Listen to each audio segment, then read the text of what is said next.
అందరికీ నమస్కారం. కొనుక్కోలేనివి కోల్పోవద్దు. మనిషి జీవితకాల జీవన గమనంలో కొనుక్కోలేనివి కొన్ని ఉన్నాయి. వాటిని కోల్పోవద్దు. మనిషి జీవితంలో ఏది కొనుక్కోలేడో అదే మనిషి యొక్క మూల అస్తిత్వాలు.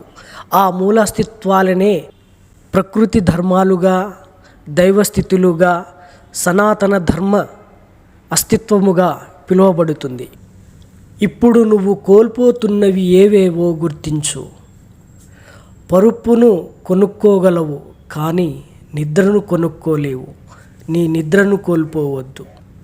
ఈ ప్రాపంచిక జీవితంలో ఏదేదో పొందాలని ఆరాట పోరాటంలో పరిగెత్తి మన సహజమైన మూలస్థితి నిద్రని కోల్పోతున్నాము.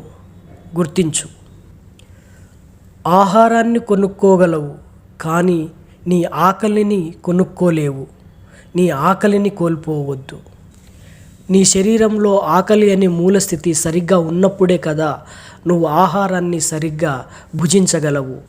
కాబట్టి నీ ఆకలిని కోల్పోవద్దు. సుఖాన్ని కొనుక్కోగలవు, కానీ ప్రశాంతతని కొనుక్కోలేవు. నీ ప్రశాంతతని కోల్పోవద్దు. కారు, బంగ్లా, అధికారము, డబ్బు వల్ల సుఖ సౌకర్యాలవంతమైన లగ్జరీ జీవితం పొందగలవు, కానీ ప్రశాంతమైన జీవితం నువ్వు పొందలేవు. కాబట్టి ప్రశాంతతని కోల్పోవద్దు. ఆరోగ్యాన్ని కొనుక్కోలేవు, కానీ వైద్యాన్ని కొనుక్కోగలవు. నీ ఆరోగ్యాన్ని కోల్పోవద్దు. శరీరాన్ని అనేక వ్యసనాలకు బానిస చేసి అనారోగ్యానికి గురి చేసి తిరిగి వైద్యానికి కొనుక్కోగలవు, కానీ తిరిగి అదే ఆరోగ్యాన్ని మాత్రం ఎప్పటికీ పొందలేవు. కాబట్టి ఆరోగ్యాన్ని కోల్పోవద్దు. చదువును కొనుక్కోగలవు, కానీ విద్యని కొనుక్కోలేవు. నీ విద్య నైపుణ్యాన్ని కోల్పోవద్దు. చదువు బయట ప్రపంచం నుంచి సమాచారంగా స్వీకరించబడేది. విద్య అంటే ప్రతి మనిషి జీవితంలో సహజంగా ఉండే ఏదో ఒక విద్య నైపుణ్యం ఖచ్చితంగా ఉంటుంది. దానిని గుర్తించి బయటికి తీసి దానికి అనుకూలంగా జీవించడము. ఆ విద్య నైపుణ్యాన్ని కోల్పోవద్దు. గౌరవాన్ని కొనుక్కోగలవు, కానీ ఆత్మస్థైర్యాన్ని కొనుక్కోలేవు. నీ ఆత్మస్థైర్యాన్ని కోల్పోవద్దు. గౌరవం ఎదుటి మనిషిలో ఉన్న నీ అవసరాన్ని బట్టి నీపై గౌరవం పెరుగుతుంది, కానీ ఆత్మస్థైర్యం నీ లోపల సహజంగా ఉన్నది, దాన్ని కోల్పోవద్దు. అధికారాన్ని కొనుక్కోగలవు, కానీ సేవాగుణ స్వభావాన్ని కొనుక్కోలేవు. కాబట్టి నీ స్వాభావిక సేవా గుణాన్ని కోల్పోవద్దు. మనిషి జీవితంలో అధికారం, హోదా, డబ్బు, పలుకుబడి లేకపోయినా మీలో ఉన్న సహజ స్వభావ సేవా గుణాన్ని మాత్రం కోల్పోవద్దు. ఎంటర్టైన్మెంట్ అంటే వినోదం. వినోదాన్ని కొనుక్కోగలవు, కానీ నీలో సహజ స్వభావంగా ఉన్న నవ్వుని మాత్రము కొనుక్కోలేవు. కాబట్టి నీ నవ్వుని కోల్పోవద్దు. మనిషి జీవితంలో వ్యభిచారాన్ని కొనుక్కోగలడు, కానీ ప్రకృతిపరంగా వచ్చిన శృంగార భావాలను మాత్రం ఎప్పటికీ కొనుక్కోలేడు. కాబట్టి శృంగార భావాలను బాధ్యతగా వ్యక్తపరుస్తూ ఆ శృంగార జీవితాన్ని బాధ్యతగా జీవించాలి.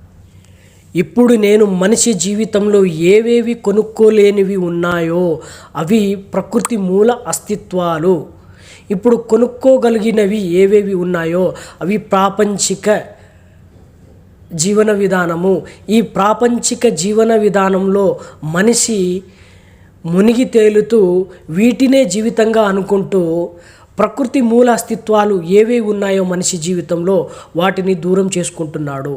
అదే నిద్రను, పరుపు కోసం నిద్రను చెడగొట్టుకుంటున్నాడు, ఆకలిని చెడగొట్టుకుంటున్నాడు, ప్రశాంతతని చెడగొట్టుకుంటున్నాడు, శృంగార జీవితాన్ని కోల్పోతున్నాడు, ఆరోగ్యాన్ని పోగొట్టుకుంటున్నాడు, ఆత్మస్థైర్యాన్ని పోగొట్టుకుంటున్నాడు, తనలో ఉన్న విద్య నైపుణ్యాన్ని కోల్పోతున్నాడు, తనలో ఉన్న సహజ స్వాభావికమైన సేవాగుణాన్ని కోల్పోతున్నాడు, తనలో ఉన్న ప్రకృతిపరమైన సహజమైన నవ్వుని కోల్పోతున్నాడు.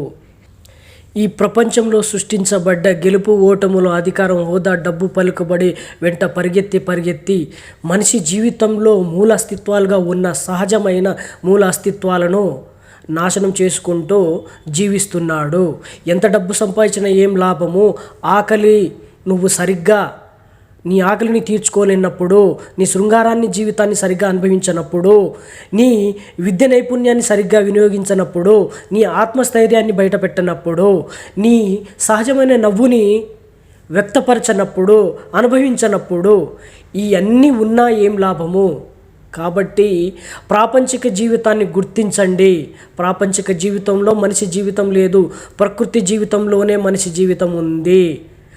కాబట్టి కొనుక్కోలేనివి కోల్పోవద్దు అనేది చెప్తున్నా. ప్రకృతి జీవితమైన మూల అస్తిత్వాలు ఏ ఉన్నాయో అవన్నీ మనిషి కొనుక్కోలేడు. కానీ వాటినే మనిషి కోల్పోయి ఏదేవి కొనుక్కుంటున్నాడో వాటిలోనే జీవితం ఉంది అని అనుకుంటున్నాడు.